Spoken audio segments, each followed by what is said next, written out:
welcome to the second season of Murder in 20 podcast, where I, Bobby Stevens, am your host with a new episode every Wednesday. If you're a serious fan of true crime and love listening to podcasts, but don't want all that small talk, you've come to the right place. We get right to the facts. Murder in 20 episodes are concise and complete in 20 minutes. Less talk and more true crime. We've wrapped up our fourth season. During our summer break, we're featuring some of Murder in 20's most popular and intriguing episodes. To continue with Season 5, we're crowdfunding with Patreon and PayPal. If you've enjoyed the last 4 seasons of Murder in 20 podcast, we encourage you to donate by visiting Murder in 20 at Patreon, PayPal, or murderin20.com. Your donation of just $5 a month will enable us to return with another season of new and fascinating true crime episodes. We thank you for your support. Thanks for tuning in. Now let's get to this week's episode.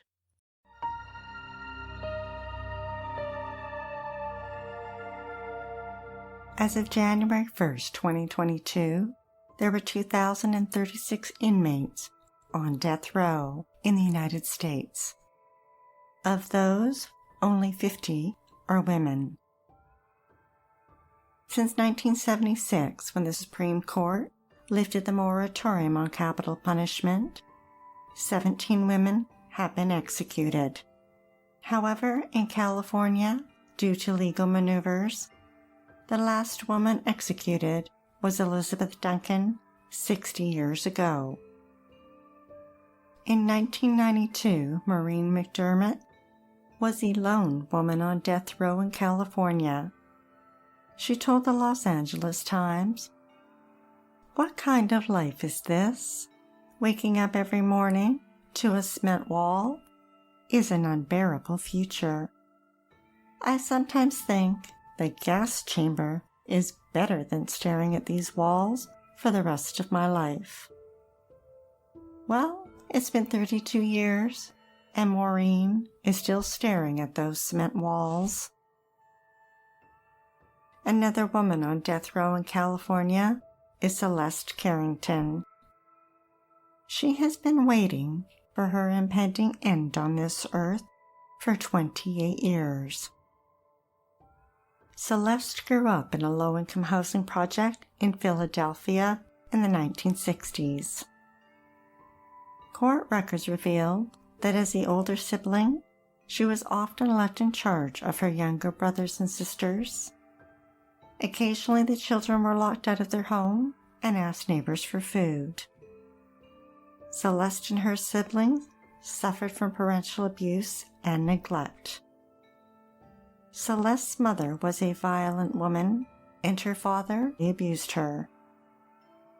Celeste left home and headed as far away as she possibly could. Leaving the East Coast behind, she traveled west 3,000 miles until she landed in California next to the Pacific Ocean. There she managed to carve out a life for herself, and in 1983, attending community college, she competed in track and field, in javelin, discus, and shot put. She was athletic, a cheerful woman who was active in her neighborhood. By 1991, 30-year-old Celeste was working as a janitor and living with her partner Jackie and 3 of her 9 children in their apartment in East Palo Alto, a half-hour drive south of San Francisco. Celeste supported Jackie and her children and worked for a cleaning company that had contracts with many businesses around town. Things didn't work out with her employer. In December, Celeste was fired for stealing checks. She turned in her set of master keys used to access the businesses, but unknown to them, she had made copies. Unable to support Jackie and her children, Celeste sunk into a deep depression. She became withdrawn and isolated herself in their apartment, and no longer participated in neighborhood activities. Court records indicated that on January 7, 1992, Celeste used a copy of a master key and let herself in to her old employer's office in Los Altos. There, she stole a blank check. A few days later, she asked her friend, Christopher Maldonado, if he would cash a check for her because she didn't have proper identification. She made out the check to Christopher for $2,000, and he attempted to cash it, but was unsuccessful. Celeste was under extreme pressure and came up with a plan to rob one of the businesses where she had worked. In her job as a cleaner at a car dealership in Redwood City, she recalled that the back entrance was often unlocked. On January 17th, she grabbed a pair of gloves and a crowbar. After everyone had left for the day, she snuck in the back entrance, then used the crowbar to force open several of the interior doors. She rifled through the offices and stole a .357 Magnum revolver and 5 bullets. 9 days later, she set out to rob again. She used a key that she'd copied and borrowed a car from her neighbor, armed herself with the loaded .357 revolver, and drove to San Carlos. There at a building on Industrial Road, she let herself in. Without realizing it, she set off the security alarm. The new janitor, Victor Esparza, was cleaning when he saw Celeste in an office cubicle. She told him that she worked in the building and accidentally set off the alarm. Victor took out his wallet to find the building manager's phone number and handed it to Celeste and asked her to call the manager. Instead, Celeste whipped out the .357 and ordered Victor to his knees and snatched his wallet. When she discovered he only had $50, she plucked out his bank card and demanded his PIN number. He wrote it down for her. As Celeste was about to walk away from the cubicle, she paused, turned around, and 6 inches away from him, she pointed the .357. Victor looked up and raised his arms, but they couldn't stop the bullet that penetrated his forehead. Blood ran down his body, soaking his clothes and pooling on the carpet. Victor was executed at the age of 34. Celeste was excited and felt empowered. Later, she tried to use Victor's bank card to withdraw money, but the PIN number he'd given her was wrong. Celeste laid low for a while, then 6.5 weeks later, she struck again. It was March 11th. She packed a pair of gloves, a screwdriver, a stolen key, and the .357 revolver, and got a ride from her neighbor to an office building on California Street in Palo Alto. When she arrived there were 2 cars in the parking lot, and she could see 2 janitors working inside. She waited for them to leave, then tried her key in the door. It wouldn't open. She tried it again. It still didn't work. So she used a screwdriver to pry open the door, then slithered in and out of the offices, looking for cash. Then she heard a door open, and Carolyn Gleason walked in and went to an office. Celeste watched Carolyn, but did not leave. Instead, she met up with her in the coffee room. Celeste pulled out the .357 and caught Carolyn by surprise. Carolyn dropped to her knees and begged Celeste to put the revolver down. Celeste was nervous. Inches away, she pointed the .357 at Carolyn's head. Carolyn raised her hands and covered her face. Celeste pulled the trigger. The bullet struck her in the head and Carolyn slumped to the floor, dead at 36. Celeste rifled through Carolyn's desk and found $400, which she took along with her keys. Outside in the parking lot, she tried the keys in a car door until she found one that opened. On the seat, she found Carolyn's purse. She opened it to find her wallet and bank card, along with her PIN number. Celeste drove Carolyn's car to a nearby bank and tried to withdraw money. It didn't work. So she tried again. Still, it didn't work. So she drove to a 7-Eleven and tried it a third time. She was able to withdraw $200. She drove to a second bank and got another $100. Celeste then dumped Carolyn's car in a hospital parking lot and took a taxi home. She waited 5 days to pull off her next robbery. Using a copy of a key, she went to a medical office building on Brewster Street in nearby Redwood City. Packing the .357 revolver, she arrived at 5:30 p.m. and pulled out the key. But it turned out the door wasn't locked, and she walked right in. Then she tried her key on the inside office doors, but it didn't open any. Celeste decided to wait it out.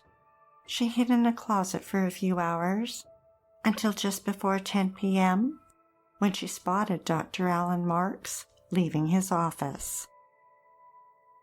3 feet from him, she pulled out the .357, but the doctor didn't respond the way Victor and Carolyn had.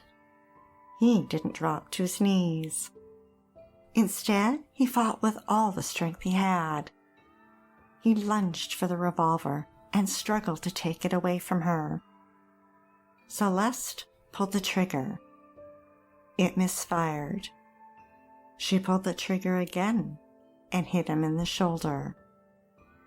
Then she pulled it a third time and hit him in the right arm.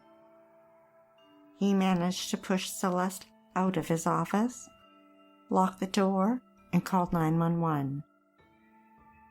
Celeste stole prescription drugs and fled the building. Dr. Alan Marks was rushed into surgery and survived. Meanwhile, that same day, police arrested Christopher for the $2,000 forged check he tried to cash a few months earlier. He quickly told them that Celeste had given him the check. So officers had Christopher phone Celeste, and she admitted the check was stolen. 3 days later, police spoke with Celeste's previous employer about the stolen check. Because there was no forced entry, they thought it was possible Celeste had made a copy of the master key and let herself in. On March 20th, law enforcement from 4 police jurisdictions met.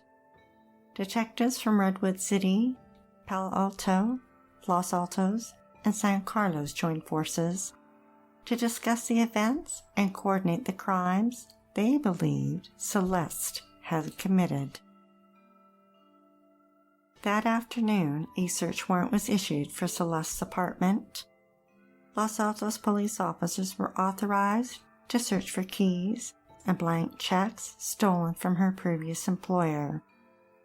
They were accompanied by officers from Palo Alto who were investigating Carolyn's murder and were there to ensure that the first officers did not interfere with any possible evidence that could be related to her murder.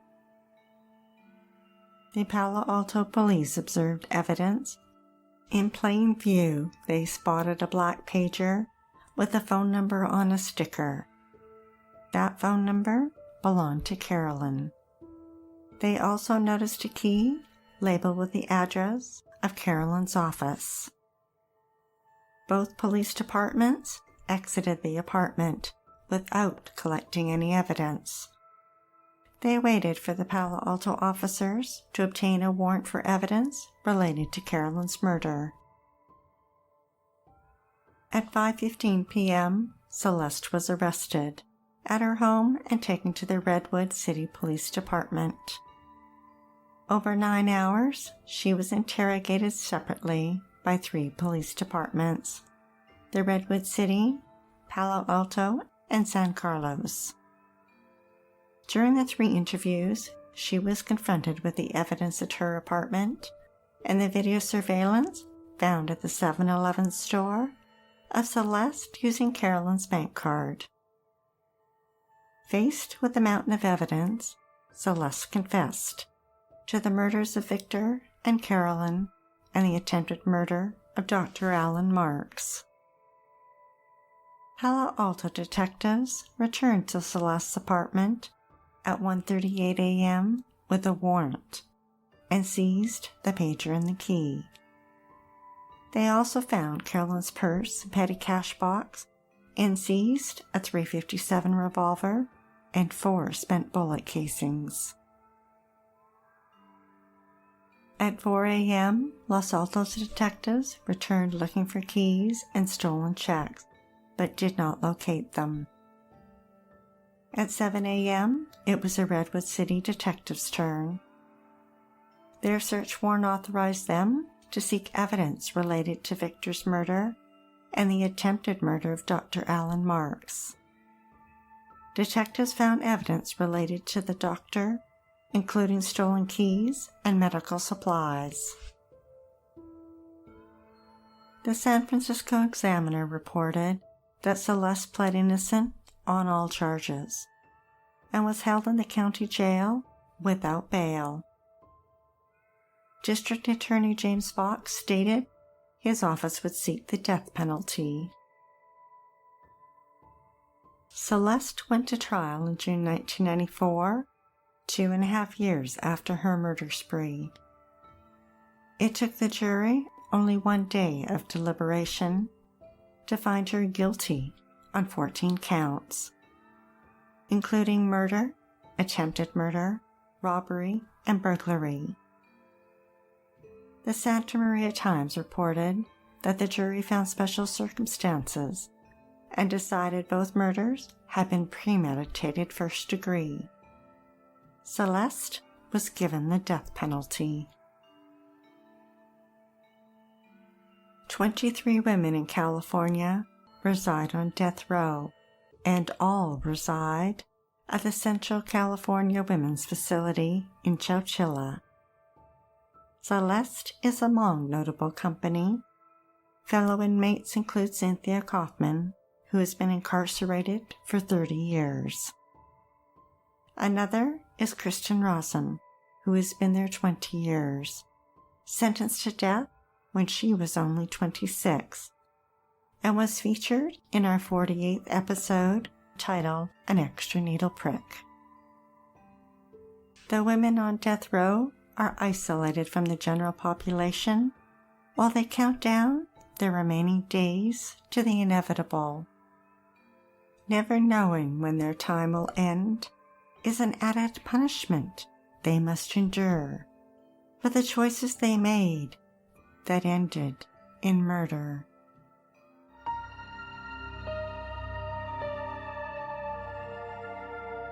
Thanks for listening to Murder in 20 with less talk and more true crime.